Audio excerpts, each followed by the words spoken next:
Vamos fazer a nossa oração.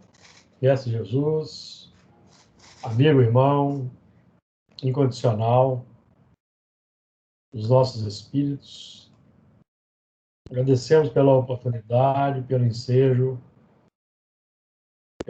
renovado de aqui estarmos reunidos, buscando o estudo, a aprendizagem,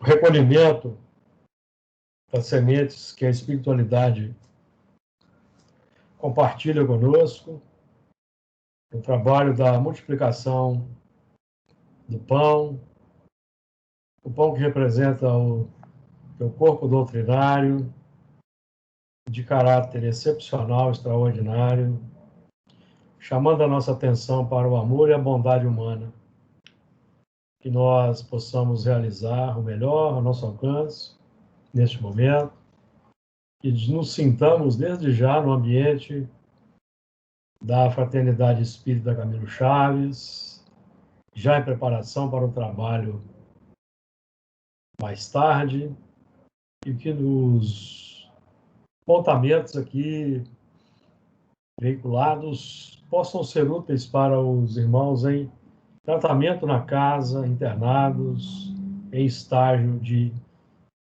reequilíbrio, reajustamento, aprendizagem. Que assim seja. Muito bem, eu vou projetar o texto de hoje. Nós vamos estudar o Apocalipse no seu capítulo 14. Nós já iniciamos o estudo do capítulo 14, do versículo 1, mas nós vamos repassar esse versículo de uma maneira mais rápida e vamos avançar para a sequência. Então, capítulo 14, eu vou ler aqui os versículos de 1 a 5. E olhei, e eis que estava o Cordeiro sobre o monte de Sião, e com ele 144.000, que em suas testas tinham escrito o nome dele e o de seu pai. E ouvi uma voz do céu, como a voz de muitas águas, e como a voz de um grande trovão. E ouvi uma voz de arpistas, que tocavam com as suas harpas, e cantavam um como cântico novo, diante do trono e diante dos 4 animais e dos anciãos. E ninguém podia aprender aquele cântico, senão os 144.000 que foram comprados da terra. Estes são os que não estão contaminados com mulheres, porque são virgens. Estes são os que seguem o Cordeiro para onde quer que vai. Estes são os que dentre os homens foram comprados como primícias para Deus e para o Cordeiro. E na sua boca não se achou engano, porque são irrepreensíveis diante do trono de Deus. Nós já tínhamos iniciado na semana passada o estudo do versículo 14, do versículo 1 do capítulo 14, que diz o seguinte: E olhei, e eis que estava o Cordeiro sobre o monte de Sião, e com ele 144.000, que em suas testas tinham escrito o nome dele e o de seu pai. Nós abordamos esses pontos. Nós olhamos de acordo com o interesse. O olhar é automático, mas a fixação da imagem e a interiorização da lição que a imagem traz depende do interesse que potencializa ou qualifica o ato de olhar. Se a qualificação é uma virtude, se a qualificação é a imperfeição ou as paixões. Então, o olhar é um movimento aí dinâmico, um movimento que diz respeito ao livre-arbítrio individual de cada um de nós, de acordo com o grau de evolução e de interesse. E olhei, e eis que estava o cordeiro sobre o monte de Sião. No caso aqui dessa...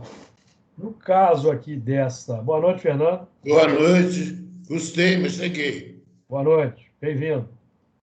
Obrigado. No caso aqui da visão, a visão nós vemos que já é uma visão qualificada, porque olhei e eis que estava o cordeiro sobre o monte de Sião. Então, a visão, a capacidade de visualização já foi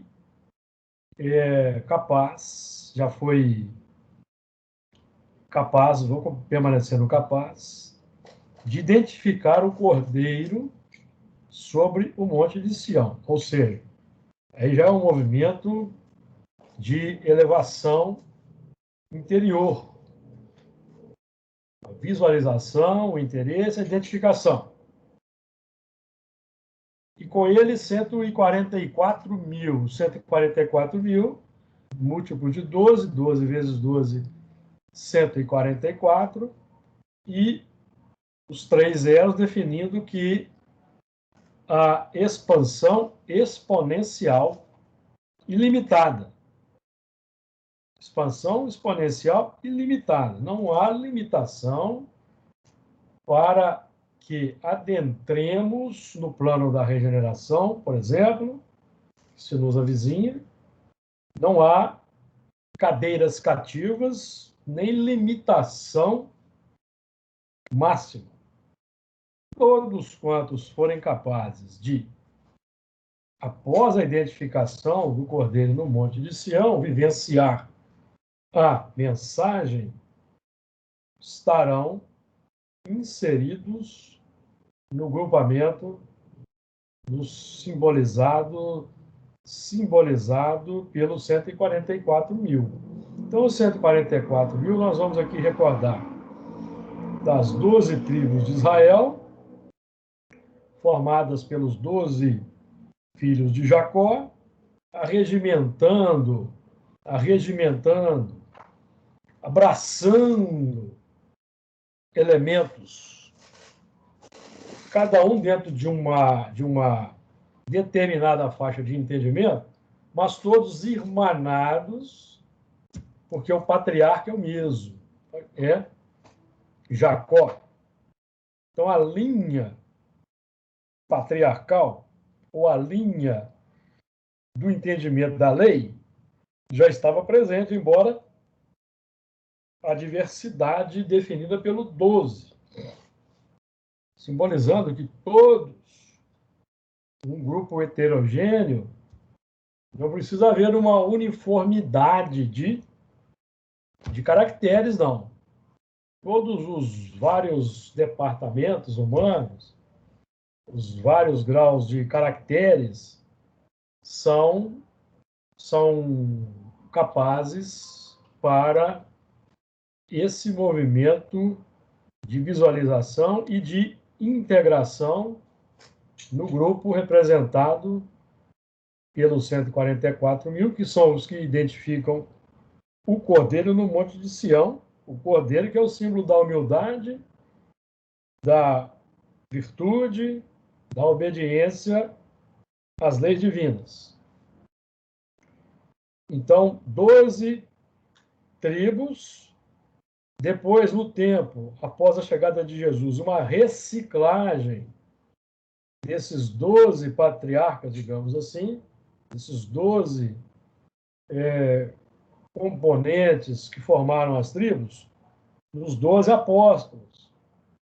Aí, um chamamento extensivo para toda a humanidade, não só para os elementos do grupamento hebreu, mas a ampliação, por meio dos 12 apóstolos, para todo o grupamento humano,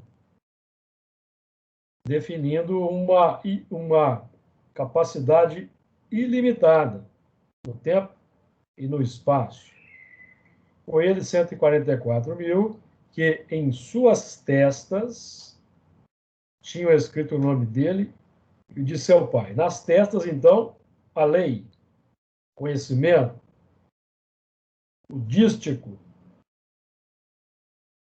que nos aponta a libertação de uma mentalidade escravizante na testa. O segundo movimento é o da vivência. Vivência. Mentalidade, mão operando a mentalidade.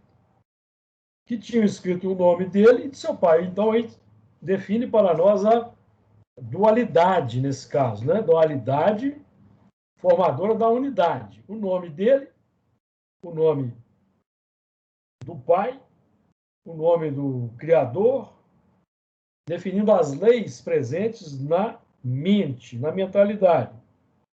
O nome de Jesus define a capacidade de operação ou a operação sendo realizada do que está definido pelo nome do seu pai, que é a lei. Então, o nosso trabalho hoje não é o de idolatrar a Deus, adorar a Deus, mas é o de incorporar a nova mentalidade e operar. Operar a mentalidade, porque nós hoje é que seremos os elementos indutores pelo exemplo, pela palavra, pela atitude, pela ação, para os espíritos que estão à nossa volta nos observando. Nós é que seremos os profetas modernos, digamos assim, indutores e sensibilizadores dos corações, para que todos nós estejamos incluídos nesse grupamento dos 144 mil. Então, Jesus representa o plano da operação. Certo, meus amigos? Que Deus não exerce ação direta na matéria. Quem exerce são aqueles que compreendem a sua lei e a praticam para que ela se torne visível no mundo para quem não conhece, porque Deus não sai passeando por aí. Tá claro, amigos? Comentários?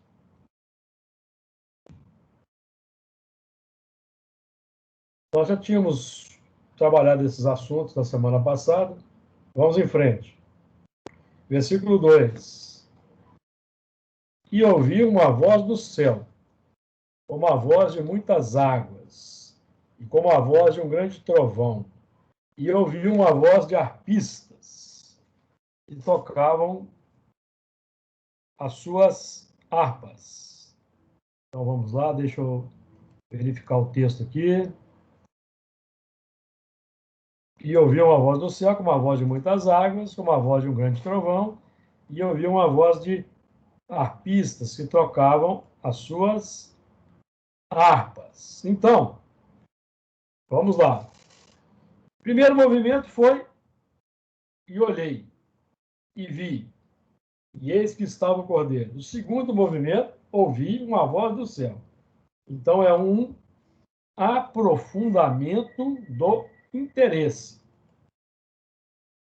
Nós não permanecemos. Deixa eu voltar com o texto, que ele caiu, né? Voltou? Nós não permanecemos apenas no plano da contemplação visual. Nós partimos para a interiorização. Ouviu uma voz do céu. Então, a consciência desperta ouvindo a revelação que traz a orientação para a multidão. Então, nós ouvimos hoje como? Pela intuição, pela mediunidade, pela orientação que nos chega, também pelos sonhos, muitas vezes ouvimos, nos são reveladas muitas coisas. Então, nós vamos ouvir de várias maneiras. O nosso desafio é olhar para o ambiente à nossa volta e ouvir a mensagem silenciosa de pessoas, situações, circunstâncias, acontecimentos transmitem para nós, de acordo com a necessidade. Há aqueles que visualizamos e que clamam por compaixão e misericórdia em função de sua atitude complexa no mundo. Então, nós vamos envolvê-los com a compaixão e a misericórdia, que representa a nossa. Quando nós dizemos que vamos envolvê-los com compaixão e misericórdia, isso não define, meus amigos, que as complicações serão esquecidas, que eles serão beneficiados pela nossa misericórdia e compaixão. Significa que nós estamos movimentando as fibras interiores e nos beneficiando. Porque quem se beneficia quando a virtude é irradiada é o emissor da virtude, não é o receptor da virtude. Certamente. Então, quando nós, por exemplo, numa reunião mediúnica, pedimos o perdão a um determinado espírito, é preciso compreender que nós que pedimos o perdão, nós não somos beneficiados pelo perdão do irmão. É porque o perdão é terapêutico para o irmão. Ele que é beneficiado perdoando. Porque ele se alija de um peso. Ele alivia a sua alma, o seu espírito. Vocês poderão estudar esse ponto importante no livro Missionários da Luz, quando do episódio da reencarnação do Segismundo. Os trabalhos que os espíritos realizam para que o pai, o futuro pai do Segismundo, o perdoasse. Vocês vão estudar lá, observar, que quando ele perdoa, uma sombra sai do coração do irmão. Não do Segismundo, mas de quem perdoou. Porque o perdão que nos é endereçado não nos exime da reparação futura. É terapêutico para quem perdoa, assim como a compaixão é terapêutica para quem se compadece. A piedade é terapêutica para quem se apiada. E assim sucessivamente, meus amigos. Sabe-se lá quanto tempo vai levar para o elemento que foi perdoado abrir o seu coração futuramente. Mas quem perdoa já se alivia, se torna livre. Porque não existem vítimas inocentes. Então, eu ouvi uma voz do céu. Consciência desperta. Como a voz de muitas águas. Então, essa voz do céu, nós estamos falando aqui, meus amigos, porque de um movimento interior. Para ouvir a voz do céu, nós realizamos um movimento interior que nos capacita a ouvir a voz do céu. Não existe favor e graça nesse movimento. Não existe favor e graça, tá?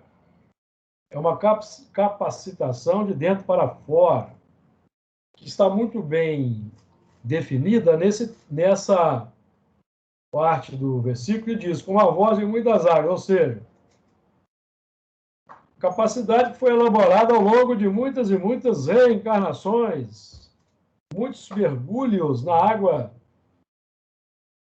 corporal, biológica, e que apresenta um substrato que nos permite ouvir essa voz. Ok? Então, não existe uma imposição de fora para dentro. O que fica muito claro, por exemplo, quando nós nos recordamos do episódio em que Jesus se depara, está à frente de Pilatos. Pilatos lhe pergunta o que é a verdade. Jesus silencia. Não existe, da parte da espiritualidade, um movimento de forçar consciências. Porque forçar consciências para que elas busquem um entendimento é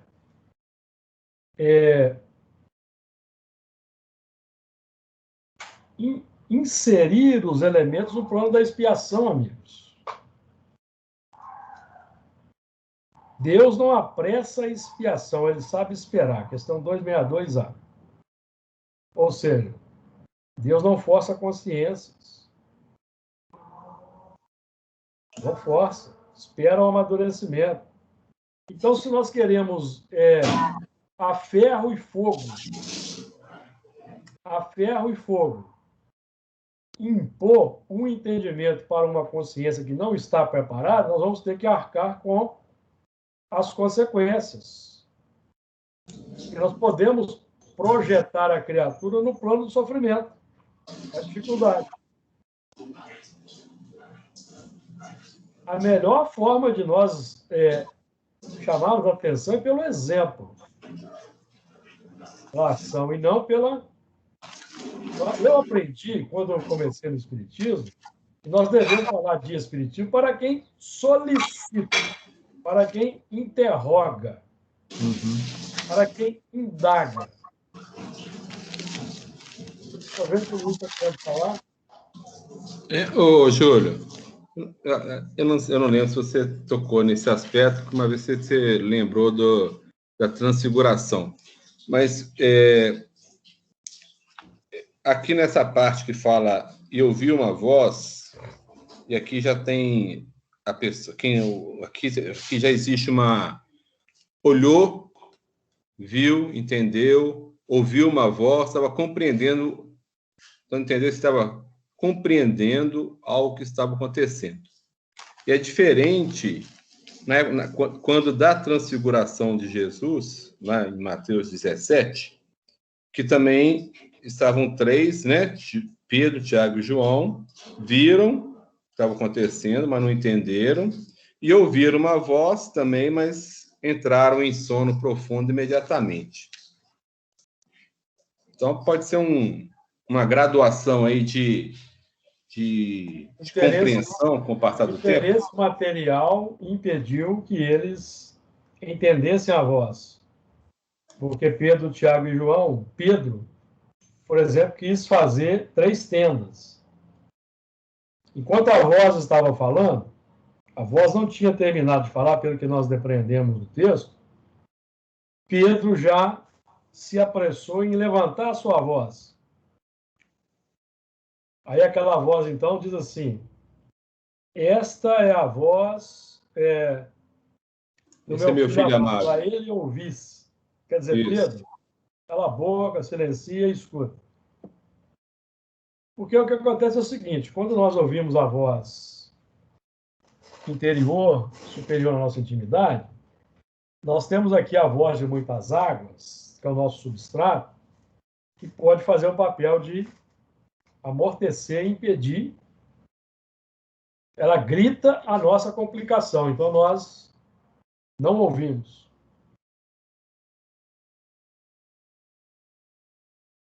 Certo?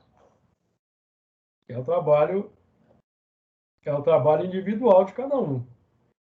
Temos também o como ouvimos, o que ouvimos, são nuances aí.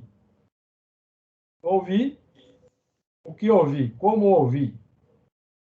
Eu ouvi, mas eu consegui silenciar minha voz interior milenar, antiga, que tende a sobrepujar a voz que vem do alto, que é o nosso passado, nossas ações, nossas imperfeições. Então, são nuances aí que as muitas águas definem. Muitas águas, muitas existências. Uma trajetória longa, que nos coloca hoje aqui, por exemplo, estudando Apocalipse. Seja lá o que foi feito no passado, e isso que foi feito nos colocou hoje aqui para estudar Apocalipse. E entender o processo, certo? É o granjear amigos com as riquezas da iniquidade. foram feitas no passado. Foi feita no passado. O passado passou, não importa. O passado passou, não importa. Não importa. É contraproducente sentir culpa pelo passado, remorso, arrependimento, contraproducente. Não adianta alguma coisa? Nós temos que partir para a ação proativa e propositiva no terreno novo do amor e da caridade, do bem. O que passou, substrato, é o nosso passado, é a nossa história. Consta que Jesus, quando passou os 40 dias no deserto, ele estava repassando a sua trajetória evolutiva retrospectivamente, até para entender como a humanidade, até para entender a humanidade. Dizem os entendidos. Passou em perspectiva. Certo? Isso vai acontecer conosco no mundo espiritual. Vamos ver lá. O que nós estamos vendo aqui em pontos está sendo levantado aí em pontos na reunião mediúnica. No mundo espiritual, nós vamos ver com uma nitidez incrível. Para derrubar-nos para o plano do rebote, não. Para que a gente faça a avaliação do que foi feito, do que ainda falta, para alcançar a plenitude, a purificação, a superioridade. Certo, amigos? Então, nós precisamos. Agora, tem um outro movimento interessante, que é o seguinte: ao ouvirmos a voz do céu, que é o ensino espírita, por exemplo, o ensino evangélico, ao ouvirmos essa voz, a voz das muitas águas do nosso passado vai ficar nítida na nossa consciência, que é o nosso eu verdadeiro. Vai ficar nítido. Nós vamos identificar a voz interior complexa, precisa ser alterada perante a voz que é admitida no monte da consciência desperta em que nós estamos. Estamos lá, ó. E olheis e eis que estava o Cordeiro sobre o monte de Sião. É aí que nós estamos. Estamos aí por misericórdia. Agora nós vamos conquistar esse monte, esse altiplano. Porque o que é para nós um monte, parece que é um ponto no espaço, na verdade é um altiplano, é um novo patamar, é um novo piso a ser conquistado. E nós não vemos, nós só vemos um monte. Ponto. Mas ali tem toda uma plano de vida, todo um terreno, todo um conjunto de construções, de elaborações dos espíritos superiores. Certo, amigos? Não sei se deu aí, Luiz. Não, deu sim. É isso aí.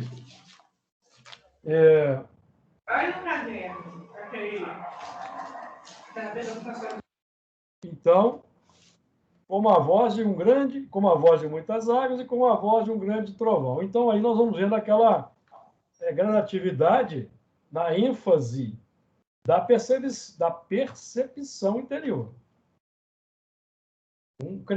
A percepção interior vai se ampliando, vai crescendo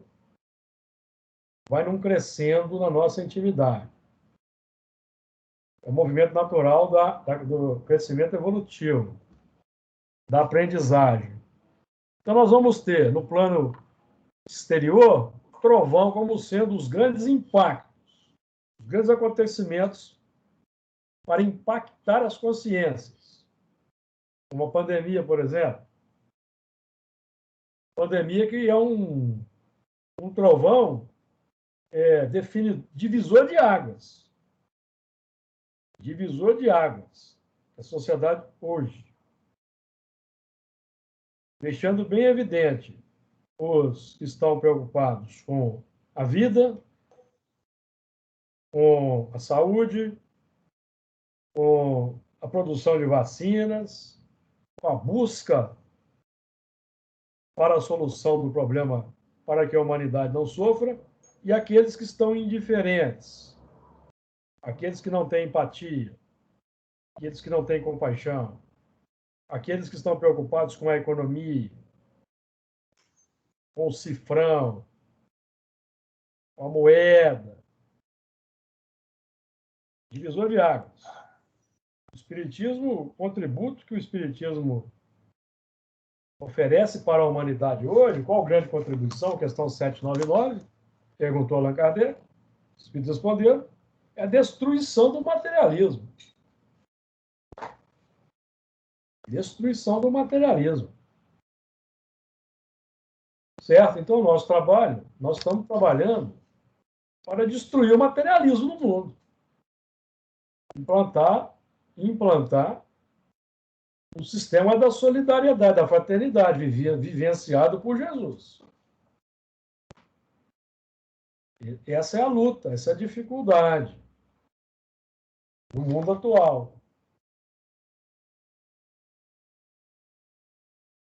E ouvi uma voz, como a voz de um grande trovão. Aí também tem gradações, tá? Mas o objetivo é balançar a estrutura do ser. Então, por exemplo, para quem tem um conhecimento, nós temos sobre imortalidade da alma. Imortalidade da alma. E toda hora cai aí o texto, engraçado. Voltou o texto? Voltou. Para nós que temos o conhecimento da sobrevivência, imortalidade da alma, reencarnação, a morte de um ente querido não causa um impacto destruidor quanto causa no materialista, certo? Então, para nós, esse não é um grande trovão, mas para muitos é. Balança as estruturas. Nós aqui sabemos e temos provas disso, que a vida continua, e vamos continuar vivos no mundo espiritual e vamos nos reencontrar com todos os que partiram antes. Isso para nós é fato, já não é mais crença, é fato. É tranquilo, sereno. Agora, o desafio é viver em função ou com essa perspectiva em mente. Porque vai impor, ou vai nos convidar ao desapego, a uma vida mais espiritualizada, fraterna e solidária, e, ao mesmo tempo, em que nós vamos dando um exemplo no mundo. Vamos sendo um trovão, uma voz que clama no céu para aqueles que nos observam, que às vezes estão distraídos. E vão ser sensibilizados por nossas atitudes. Como a voz de um grande trovão, como a voz de arpistas. Então, a voz de arpistas, então, vamos imaginar aqui arpistas tocando suas harpas. Então, a voz é a da harmonia, da sutileza, da beleza, do ritmo, da música. Então, simbolizando o quê? Conquista da harmonia. A harmonia da consciência, que já vai marchando no ritmo divino. Embora com as dificuldades naturais, no processo de vivência do bem e do amor, já vai havendo aquela implementação no ritmo divino, que vai só se ampliando. Então, quando nós já começamos a operar as nossas tarefas e atividades com alegria, com prazer, nós já estamos trabalhando no plano da harmonia. A harmonia já foi estabelecida.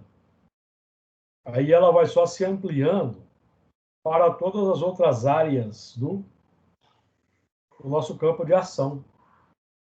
Que a virtude é uma conquista, uma posse que não se apresenta só em determinados momentos, ela se apresenta em todos os momentos da jornada, da experiência humana, no plano das águas. Então, a virtude conquistada, ela impregna e ela se manifesta sempre que ela for chamada às falas, quando se apresentar perante nós um quadro que vai nos chamar, vai propor a evocação da voz do alto, que vai se irradiar de dentro de nós para fora. Porque já que nós olhamos, vimos e ouvimos, o movimento agora é irradiar. E eu vi uma voz de arpista que tocavam com as suas harpas. Então, as harpas, instrumento acionado pelo arpista. No nosso caso individual, partindo do plano sutil para o plano periférico, perispírito, corpo físico. Oficina de trabalho, ampliando mais o campo, o lar, a via pública, a sociedade, grupamento espírita, é onde a harmonia, todo esse conjunto, circunstâncias, situações, acontecimentos, pessoas, é o conjunto onde a harmonia deve vibrar. É o conjunto onde a harmonia deve se exteriorizar. Porque senão não é harmonia. Senão não é harmonia.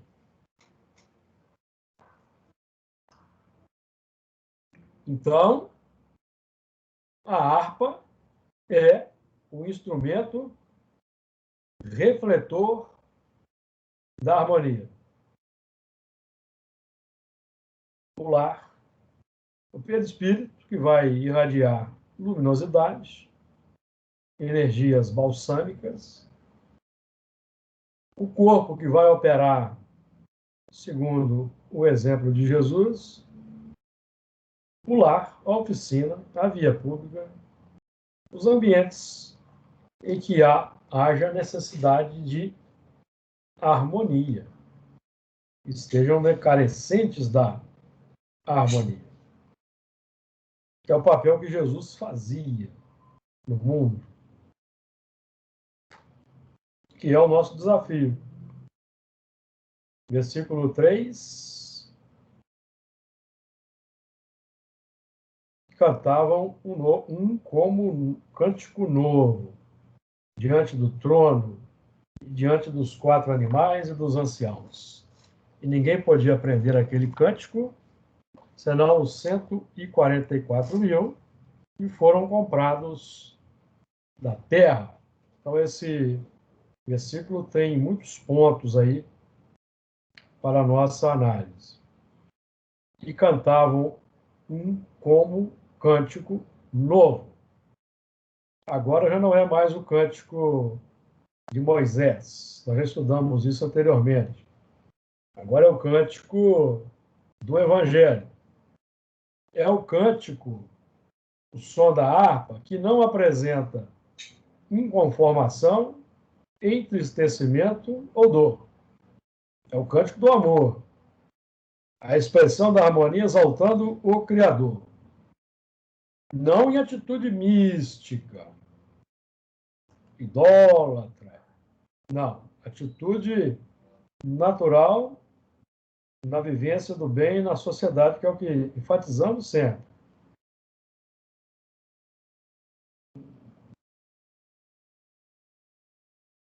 Então, esse cântico novo, ouvido em meio à voz de muitas águas e ao ruído do trovão,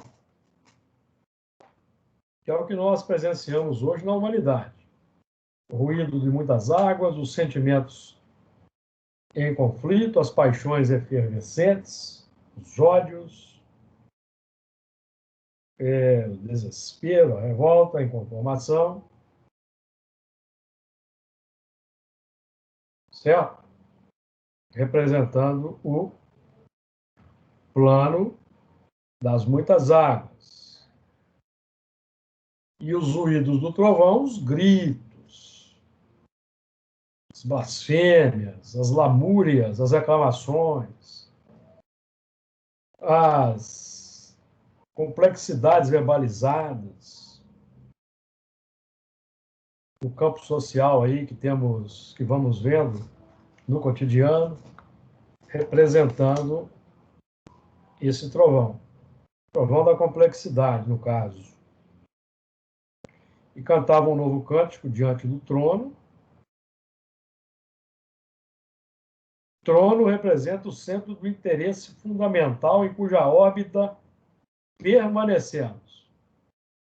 É o plano da adoração natural. Que a lei de adoração é uma lei natural. Nós adoramos aquilo que amamos. O que nós amamos é o objeto da adoração.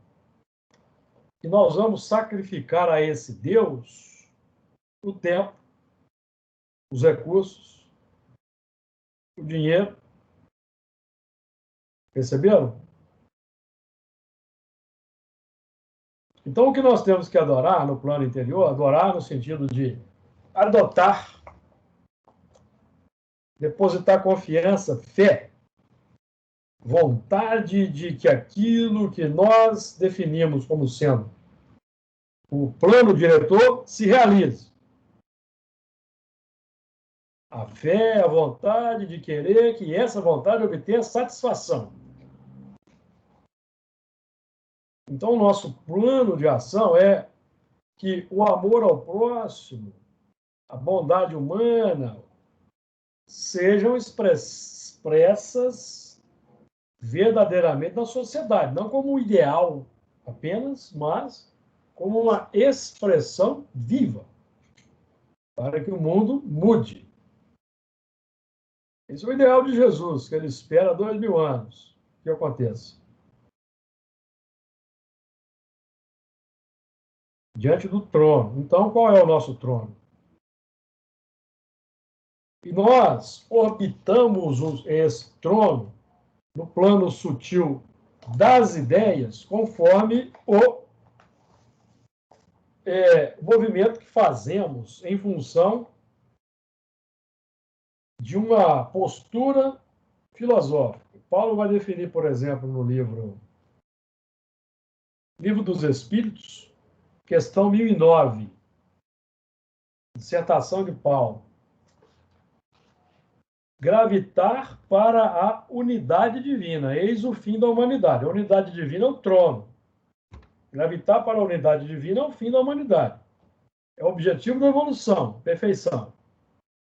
Para atingi-lo, 3 coisas são necessárias: a justiça, o amor e a ciência. 3 coisas necessárias: a justiça, o amor e a ciência. 3 coisas lhes são opostas e contrárias. Então, gravitar para a unidade divina, na prática, é adotar 3 coisas: justiça, amor e ciência, na vida prática. 3 coisas são opostas e contrárias, ou seja, 3 coisas vão nos fazer gravitar em torno do egoísmo e não da unidade divina, que são a ignorância, o ódio e a injustiça. Cultivando a ignorância, nós vamos alimentar o ódio e a injustiça. Movimentos contrários. Nós não estamos falando aqui de movimento místico, adoração mística. Estamos falando aqui de componente existencial, dinâmico e prático. Justiça, amor, ciência. De acordo, amigos? Então, isso é importante, porque nesse quesito tem muitos ateus em situação melhor do que muitos religiosos. E tem muito religioso que odeia. Que odeia aquele que não pensa como ele. e não segue a sua cartilha. É o anacronismo, é o descompasso em termos de religião. Bate no peito dizendo que ama Jesus, ama a Deus, mas odeia o próximo. No movimento contrário. Porque quer submeter todo o próximo, todo mundo, ao seu talante, sua maneira de ser, seu modo de pensar. Porque ele não consegue tolerar quem pensa diferente. Não admite, não aceita. São os movimentos aí do fundamentalismo religioso, que hoje está em grande evidência no mundo, tanto no plano do cristianismo quanto no plano das outras religiões, que é de se lamentar. Diante do trono, então o trono é definido para nós como um movimento contrário ao egoísmo, tá? Nos manter em movimentação em torno do trono adequado é nos manter em movimento destruidor do egoísmo, contrário ao egoísmo. Porque na questão 171 do Livro dos Espíritos, que eu cito muito aqui, no final da resposta, o Espírito diz assim: só entre os egoístas se encontram a iniquidade, o ódio implacável e os castigos sem remissão. Então, o grande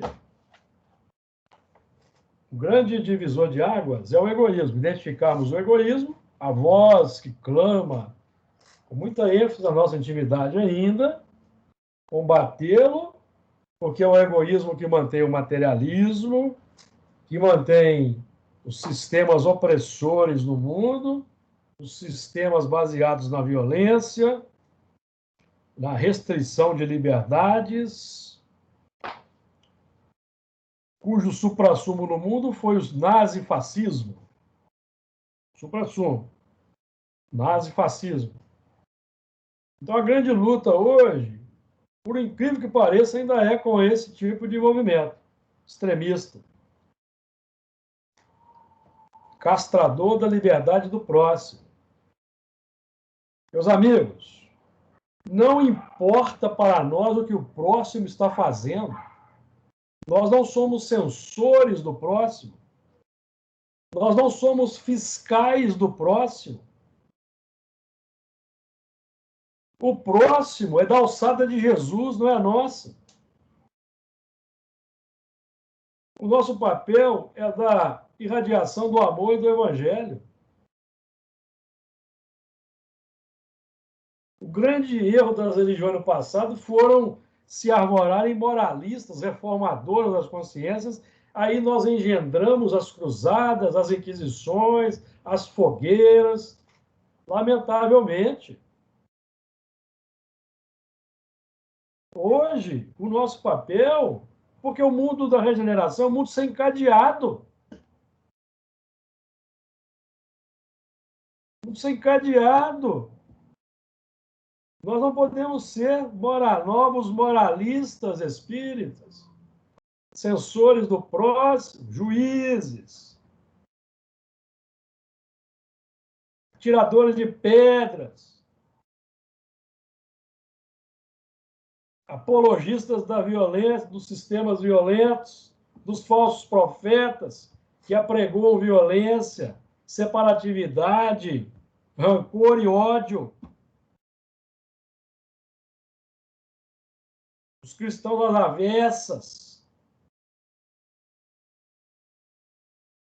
os terrivelmente cristãos. Nosso papel é na contramão. É o mesmo de Jesus.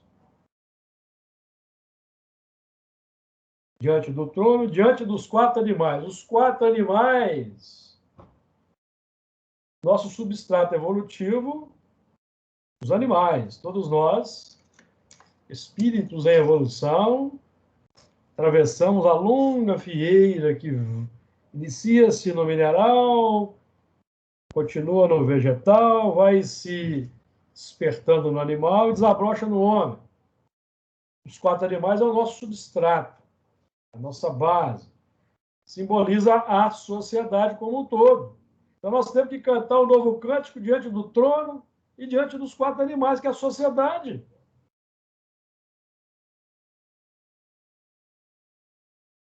Não é na casa espírita, não é no templo, é diante da sociedade. Porque a sociedade que aí está, nós vemos muita crítica a determinados países. A China, por exemplo, é o alvo até dos espíritas fundamentalistas. A China comunista. Mas a China existe porque Jesus permite que a China existe. Os que estão lá reencarnados estão lá com a permissão de Jesus. Então, a China está errada, meus amigos? Se eu disser que a China está errada, eu estou dizendo que Jesus está errado das suas proposições. Se eu disser que os muçulmanos estão errados, eu estou dizendo que Jesus errou na sua planificação para o mundo.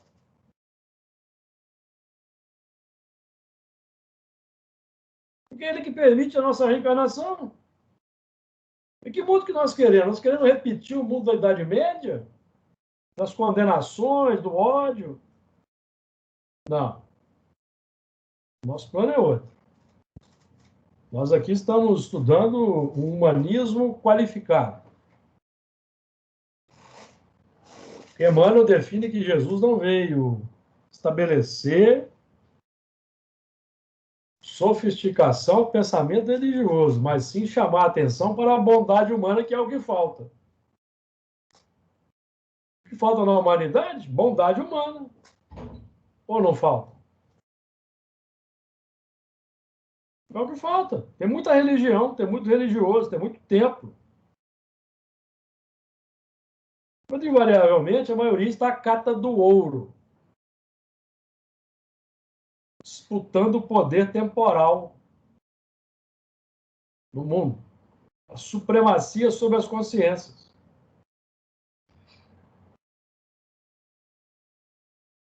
Então, essa é a dificuldade diante dos 4 animais. O que nós estamos fazendo diante dos 4 animais? Em cujo plano nós estamos inseridos, porque os 4 animais são o nosso substrato. Lembra-se dos 4 animais? Leão, bezerro, a águia e o homem. O leão é a capacidade, coragem, determinação, força. Bezerro, capacidade de se entregar ao sacrifício, obediência, humildade.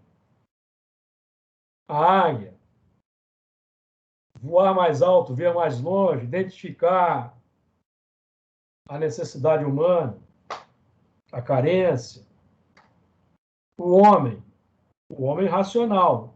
Não apenas o homem racional, porque a inteligência é a primeira parte da civilização, primeira parte do progresso. Mas hoje o homem integral, cujo exemplo é Jesus, para realizar a segunda parte completar a civilização, que é o progresso moral que falta. Então, os espíritos perguntaram para Kardec perguntou para os espíritos, no livro dos espíritos, na questão 793. Como se pode, por que indício se pode reconhecer uma civilização completa? Os espíritos responderam: reconhecê-la-eis pelo progresso moral. Reconhecê-la-eis pelo progresso moral, porque até agora temos percorrido, credes que estáis muito adiantados, porque tendes feito grandes descobertas e obtido maravilhosas invenções, porque vos alojais e vestis melhor do que os selvagens. Todavia não tereis verdadeiramente o direito de dizer-vos civilizados, senão quando de vossa sociedade houverdes banido os vícios que a desonram e quando viverdes como irmãos, praticando a caridade cristã. Até então, sereis apenas povos esclarecidos que hão percorrido a primeira fase da civilização.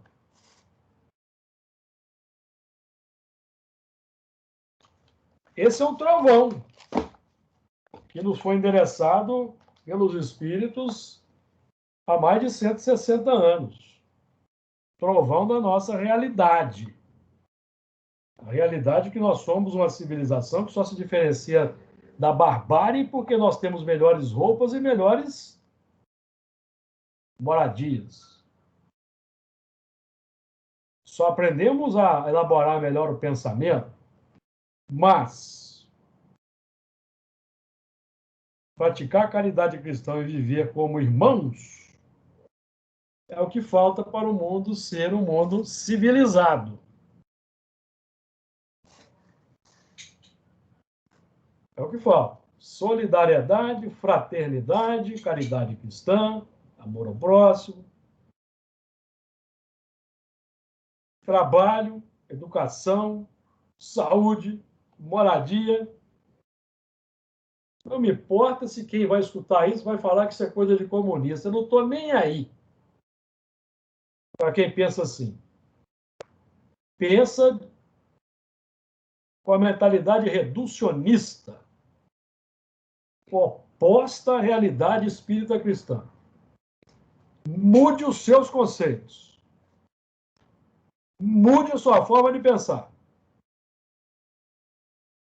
A civilização que nós estamos buscando elaborar é da solidariedade, da fraternidade, das oportunidades iguais para todos, sem privilégios. Escola, educação, trabalho, moradia, emprego, salário digno. Esse é o mundo do futuro, que já se apresenta na Noruega, que já se apresenta na Suíça, na Dinamarca, no Canadá, a China está começando com muita força. Isso que nós tínhamos para dizer, amigos. Que Jesus nos abençoe e que nós colaboremos com Jesus para que o mundo, da nossa parte, pelo menos, não encontre obstáculos, barreiras para alcançar esse objetivo.